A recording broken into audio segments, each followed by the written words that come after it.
Hi, welcome to my learning journal entry for 2.1, Professionalism and Digital Footprints.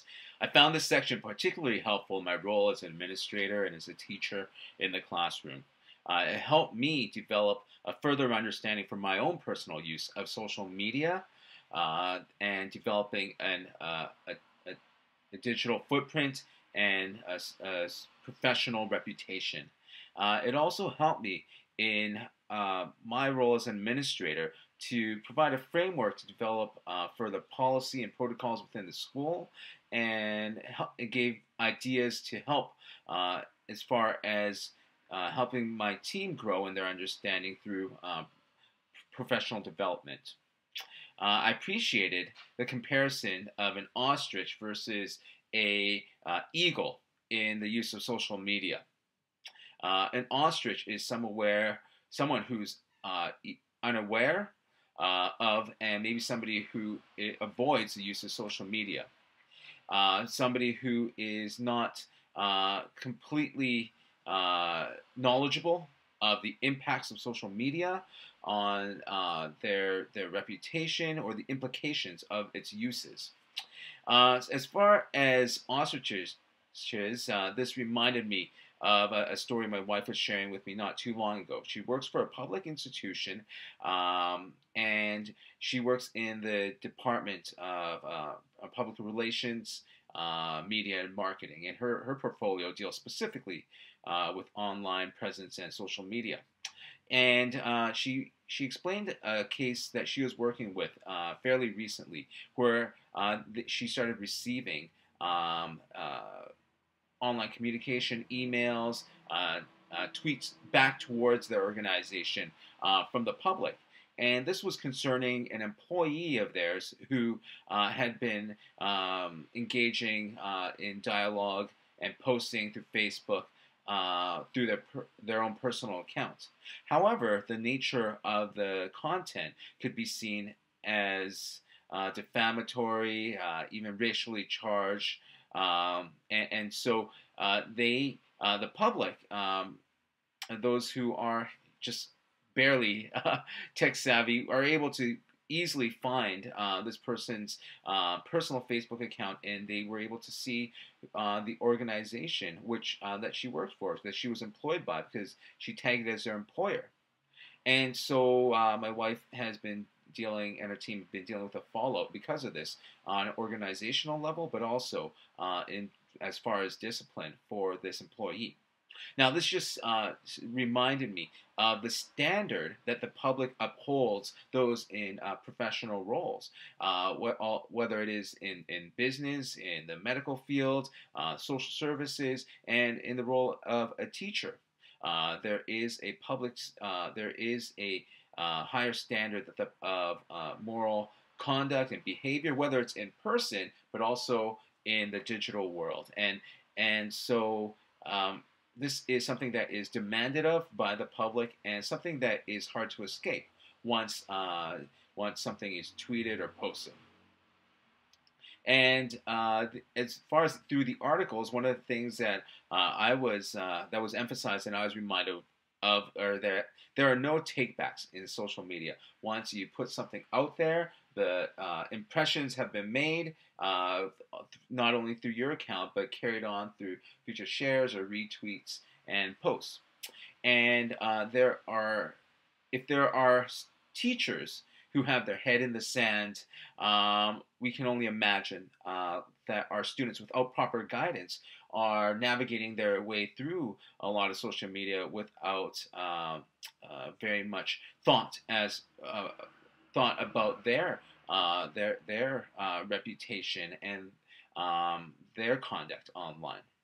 And so, as far as my reflection this week, a lot of it revolves around helping my team understand what it means to be an ostrich and be able to move forward towards being an eagle if they're not there already. And part of this is that the footprint that they leave on social media is going to affect their reputation. And so as a future employer, maybe easily be able to look up some information through social media accounts, whether it's through lying about qualifications or inappropriate photos, comments, things along those natures, and that can affect somebody's professional goals and that they're striving towards, as well as for somebody who's currently employed, there are also their employer also has the ability and the rights to to to dismiss somebody on the basis of them defaming their employer or engaging in off-duty contact that's inconsistent with the values of the organization, or inconsistent with the reason that they've given for being absent from work or be calling in sick. And so all of these things are possible outcomes that I want to make sure that our team and our students are well aware of. As far as what does an eagle look like, then I think it's important that we're able to paint a picture for our team through policies and through professional development, which will also we also need to provide that for our students.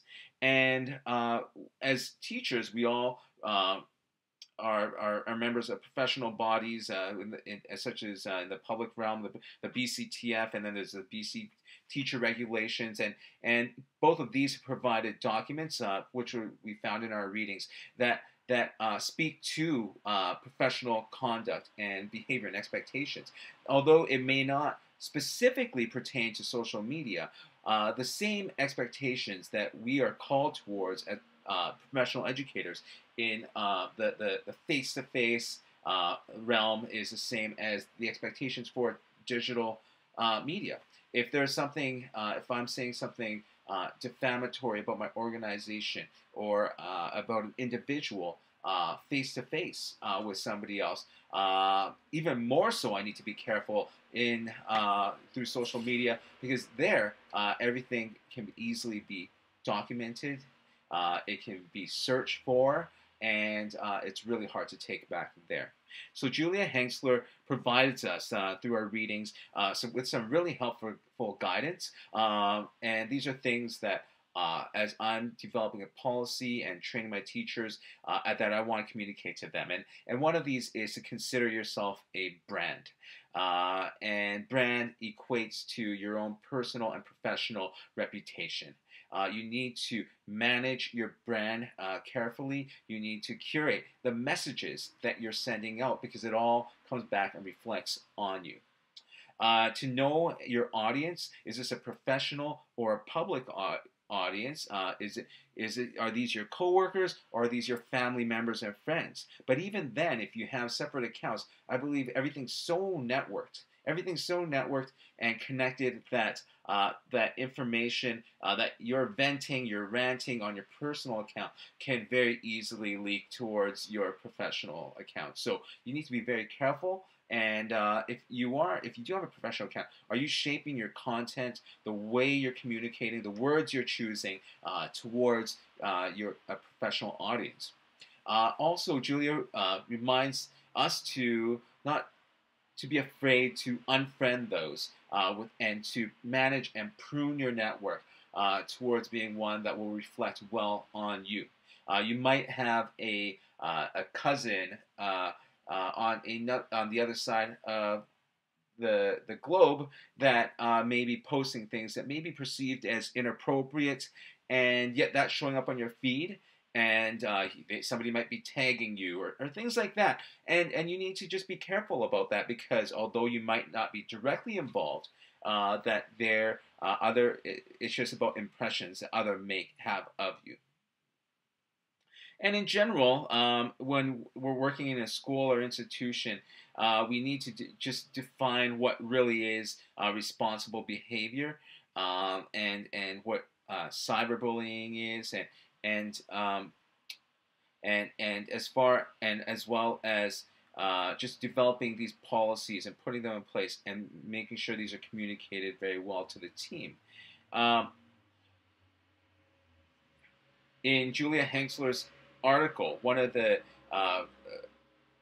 documents that was shared is the Kent County Council's safer practice with technology for adults working in schools.